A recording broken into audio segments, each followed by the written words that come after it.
volvió a quedar muy visible la preponderancia que tiene la vicepresidenta de la Nación, marcando agenda de la política en Argentina y con definiciones fuertes en su reaparición televisiva. Bueno, la centralidad política que tiene también está dada por el rating que marcó ayer el programa donde bueno, estuvo siendo entrevistada en su regreso a la televisión después de tanto tiempo, con muchas definiciones, con muchas repercusiones, pero vamos en busca del análisis. Nos ponemos en contacto con una especialista. Saludamos a Marina Yao, quien es licenciada en Ciencia Política y está en contacto con nosotros.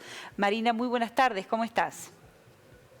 Bien, buenas tardes, buenas noches, ya a esta altura del año está oscuro a esta hora, así que buenas noches. ¿Cómo están ustedes? Bien, muy bien. Tendríamos que ayudarte a responder nosotros que trabajamos en esto desde hace algún tiempo. Pero digo, ¿cómo se explica que un programa de cable, un programa político, tenga un rating de 11 puntos y allí esté la vicepresidenta de la Nación, siga convocando a esto? ¿Cuál es la primera lectura que se hace sobre eso? La primera lectura me parece que tiene que ser un poco religiosa, apelar a la mística y al magnetismo que tiene Cristina. Después, por supuesto, habría que ver cómo son los sistemas de medición de rating, que entiendo que están bastante caducos y que no son del todo confiables. Fuera de eso no quiere decir que no es así un programa muy visto, pero me parece que la discusión del rating hay que darla cuando nos gusta lo que está arrojando y cuando no nos gusta también.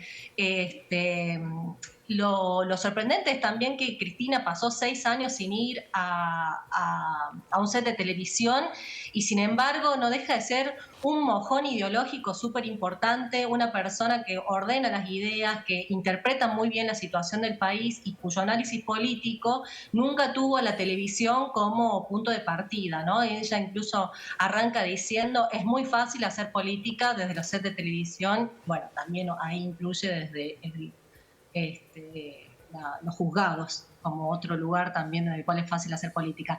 Pero bueno, yo creo que hay que separar la discusión del rating para otro momento porque bueno, es un sistema también que tiene sus falencias, ¿no? Sí, la pregunta se orienta a eso de por qué genera tanto. Hoy en día. ¿Por qué tan visto? Ese es el destino de la pregunta en definitiva. Genera muchísimo la vicepresidenta. Claro, está visto porque ella tiene una mística, tiene un magnetismo, pero sobre todo porque es una gran ordenadora discursiva, ¿no? Y me parece que es importante su palabra por su rol de mojón ideológico en el campo de la interpretación política. También ese ordenamiento discursivo también es un ordenamiento, recordemos que lo discursivo no agota ahí, sino también es un ordenamiento ideológico, un ordenamiento identitario, un ordenamiento también del campo de la representación política. Nos encontramos ante un escenario nuevo, tripartito en el campo nacional, algo que no era común, que siempre la salida fue bicoalicionista de cara a las elecciones nacionales, y me parece que hay mucho para pensar ahí en cómo van cambiando los sistemas multipersonalistas de representación, y Cristina ordena todo eso. Cristina de alguna forma permite entenderlo, ya sea por identificación o por contraidentificación, pero habilita ese campo de comprensión. Bueno, creo que por eso, a eso le llamo yo el magnetismo que tiene ella, que en realidad es un liderazgo indiscutible y preponderante. Qué dato ese, Marina, ¿no? El de hablar de un escenario tripartito. Contanos un poquito, qué quiso decir la vicepresidenta con esto y si, es efectivamente el escenario en el que estamos inmersos. Es un cambio, es una novedad.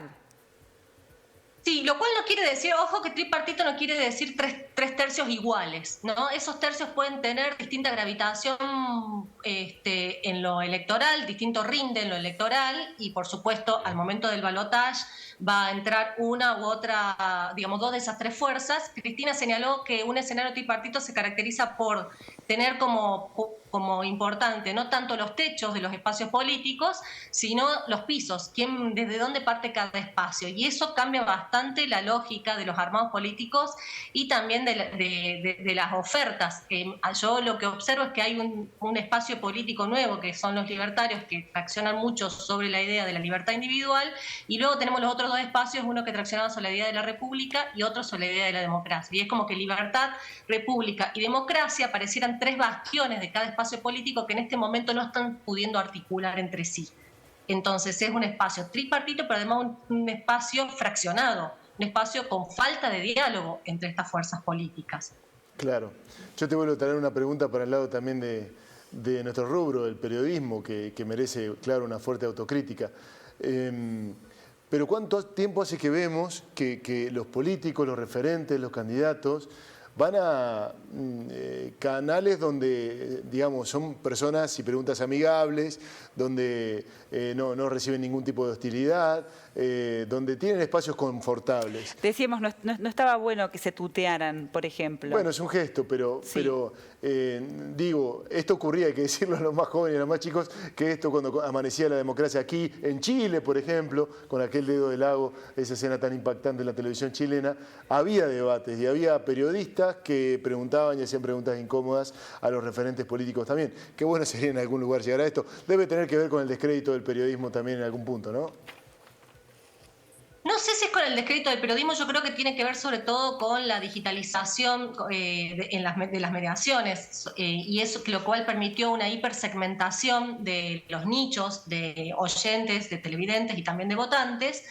Y creo que de alguna forma eso impacta en la oferta política, en un tribalismo a lo cual los medios de comunicación también adhieren. Hoy tenemos liderazgos hiperpersonalistas que no ofrecen para nada una construcción pensando en mayorías, no están buscando construir una mayoría, sino están pensando directamente en sus propios votantes, y eso trastoca muchísimo el fenómeno de la representación política como también el fenómeno de la comunicación pública. Por eso me parece que hay que volver a discutir sin lugar a dudas la ley de medios y volver a discutir cómo construimos opinión pública, cómo formamos también a la opinión pública desde las distintas nuevas estrategias y las nuevas mediaciones que hay. Me parece que esto va de la mano del fenómeno de redes sociales, básicamente, como respuesta, ¿no? Y que hay que empezar a pensar en estas ofertas tribalísticas, no solo a nivel comunicacional, sino también a nivel político, porque nos encontramos ante figuras como por ejemplo la de Milei, que no ofrece algo pensado en la mayoría, sino solamente está pensando en sus propios votantes y en sus propios seguidores, que ya lo vimos también en Trump y en Bolsonaro, y eso, vuelvo a decir, es sumamente trastocante del sistema representativo y también del sistema de construcción de opinión pública y de medios. Marina, ¿hubo algún anticipo, pudiste leer vos, de quién es la persona a la que va a acompañar Cristina Fernández? ¿Cristina ya tiene su candidato pese a que se baja ella misma como candidata de cara a las próximas elecciones? Yo creo que hay un mensaje en esto de que la generación hija, de la generación diezmada, tiene que tomar la posta. Me parece que ahí ella acercó bastante por dónde están los nombres, pero sigue siendo un derrotero que todavía no tiene una definición. De todas formas, hay dentro del peronismo otras ofertas políticas que han pedido paso y pareciera que la salida de una nueva, digamos, unidad dentro de este espacio político va a depender sí o sí de que haya unas elecciones primarias abiertas y simultáneas.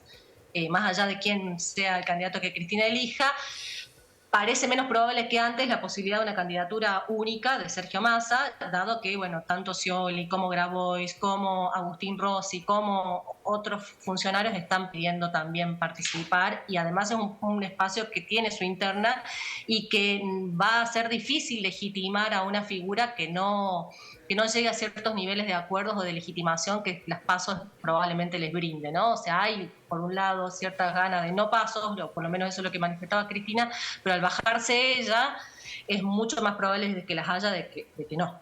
Bueno, recordemos que Alberto Fernández fue elegido por Cristina Fernández de Kirchner. Marina, muchas Exactamente, gracias. y esa es una estrategia que en ese momento funcionó porque muchos gobernadores y todo el peronismo apoyó, pero hoy pareciera que eso no estaría siendo la fórmula. O sea, esto en ese sentido se parece más al 2015 que al 2019, solo que no creo que Cristina dé baños de humildad como sucedió en el 2015. Gracias, bueno, Marina, muy amable. Un gusto, Marina, muchísimas gracias por estar con nosotros. No, gracias a ustedes por invitarme siempre a esto, que me gusta mucho. Les mando un abrazo. Un abrazo.